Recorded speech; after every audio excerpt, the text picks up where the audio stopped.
me. He was my favorite wrestler ever. So to this day, it still has an effect on me. And I had a dream about it. It was weird, man. It sobered me up when I woke up. Not that I was drunk, but you get my point. It woke my ass up.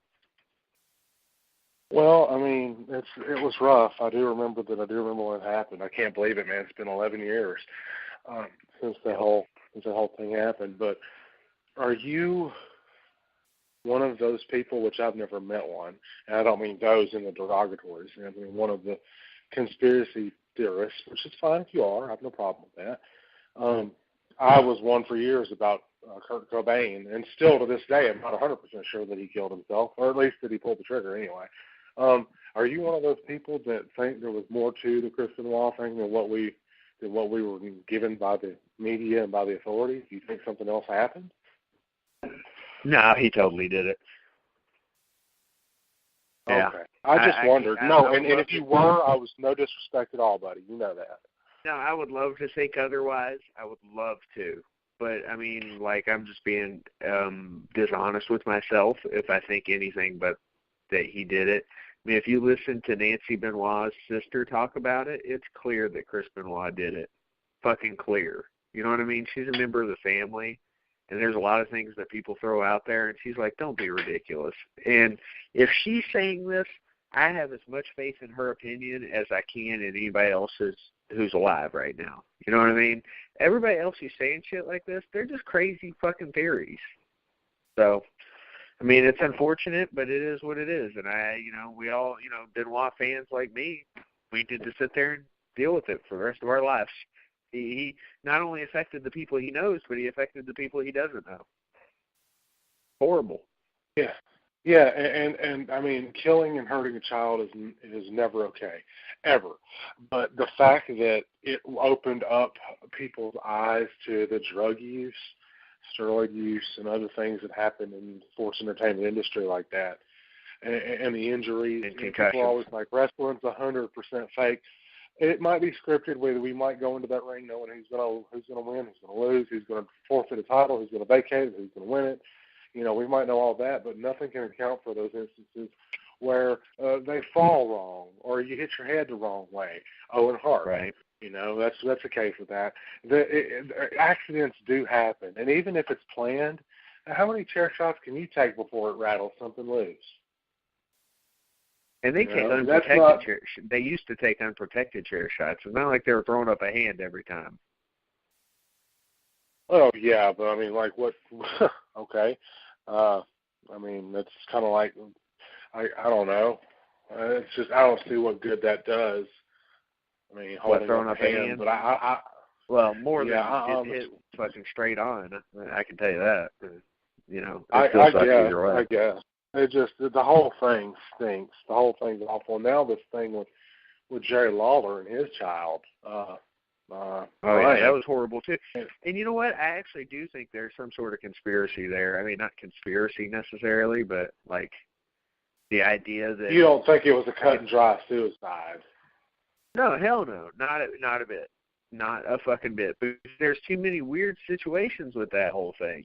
And I'm not a conspiracy theorist at all, but that was a weird situation.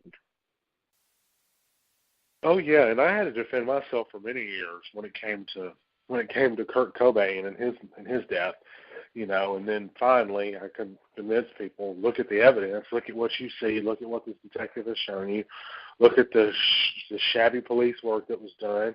How many high-profile crimes do you know where they take the weapon in question that was used to commit murder, even if it's self-murder, and not even analyze it for fingerprints or lift it for fingerprints until they've already cremated and buried the body of the person they killed? How Where was he killed, often by the way? does that happen? Where did he live? Where did he live when that happened? Cobain? Yeah. He lived in Lake Washington, up there in I think it was 121 Lake Washington Boulevard. Real beautiful house, not far from Gates. Bill Gates had some property out there. It was a very nice area. I mean, he didn't make a whole lot of money while he was alive, but he made enough to get him a good car and get him a nice house and take care of his kids, or his kid and his wife, for the time. But yeah, I mean, it was a nice area, and I mean, there's just so much shit that goes wrong with that. Like, it's weird. And then the amount of drugs in the system, and how we found a note with practicing his handwriting in the backpack, Courtney Love's backpack, where she's admitted that she's done forgeries of his handwriting, and she continued, just like the whole fucking thing stinks. Makes you say, Yep. Huh? I said, makes you say, Yeah, and like I said, I mean, he seemed, and as a father, and I'm sure you feel it as a father as well, he adored that child of his. And I don't think no matter how shitty life really got, how horrible touring was, how bad his stomach pain was, I don't think that he would have, even though he referenced it in the songs, I think that at one point he might have been suicidal, but the birth of his child changed his attitude, because most people that knew him after the birth of the child, after Francis's birth, said that it was like he was a different man, like he was on a mission, that he was, in the best moods and best spirits he'd been in years. Kids do that to you. I know I was in a dark place for a long time until I, had my kids and got married and, had a partner, and then that changed everything for me. So I'm speaking from experience. I can't say for sure that was the case there, but I just, again, people, I've seen all these fans raising hell about the Nirvana reunion happening, and I'm like, yeah, it's rough.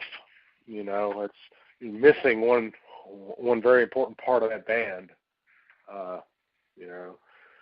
And I've seen the reunion shows. They were fine. They were good performances. But people are just, there's hardcore purists. We talk about it with Nightmare on Elm Street. Speaking of, did you watch the Goldbergs?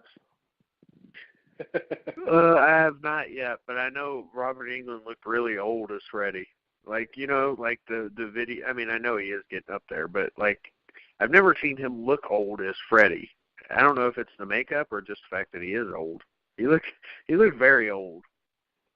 It was, the makeup was sort of a hodgepodge. It was more based on a Part 3 makeup. It was done by Robert Kurtzman of K&B Effects fame. So it's the same sort of style that he did when he did the in-makeup stuff in Chicago. I want to say it was Flashback Weekend a couple of years ago, and then when he went overseas to London, up in England, and did some stuff. But he is getting older. I mean, he's 70. He'll be 71 this year. God bless him. I hope I get the chance to see him again, because when we were doing the interviews for the book, he was like, because I was busy doing, talking to Steve Johnson and all the rest of them. And Steve Johnson, by the way, also did A War of the Worlds. He did the bodies and stuff for the one that come out with, I want to say it was Tom Cruise. Was in it. It was like 2005. That was a good one. War of the Worlds. I thought. Yeah. But Steve did all the bodies. One. Yeah. So, so, I'm over there doing that, and then Mick calls me up, and he's like, Robert was a lot of fun. And by the way, he wants me to give you his warmest regards, and, look forward to seeing you soon. Oh, yeah, you can bet your ass on that. And then I couldn't get the damn Channel 2 to come in on out here, as you call it, bumfuck Tennessee. I couldn't get the damn bumfuck channel to pick up. So, yeah, so I watched it the next day, and it is worth the price of admission. I don't like the sweater that they used specifically. Odd story. I got a book order this past weekend from Anders Ericsson, the builder of Nightmare Gloves, the builder of the glove that Robert wore on that show, on that episode of the Goldbergs. That's Robert's go-to. I mean, Robert always sports a call. So to have a book order from him, I was like really cool, because Anders and I know each other pretty decent through passing, being in the horror industry, but I've never actually gotten him to, he's never actually bought anything from me. Right. So that was pretty cool. But it's worth watching if you haven't seen it. He's only in it for 2 minutes. Right. I'm sure it's on Hulu. You can YouTube it. He says something really funny. He goes all Southern, specifically when he says the phrase, "I'ma kill him," as in I'ma. IMMA. I've never heard Freddie ever say that before, but I laughed till I thought I was going to pass out. it was great. Man, that's good shit. Well, I'll tell you what. So here in November, we will check in with 1986. top 10 horror movies. You know, the nice thing is TalkShoe didn't kick us off this week, and I think it's because we were both on the line. I think maybe TalkShoe just does that if you're just doing it by yourself, so that's nice. Well, like I said, I will try to make sure I don't miss any more.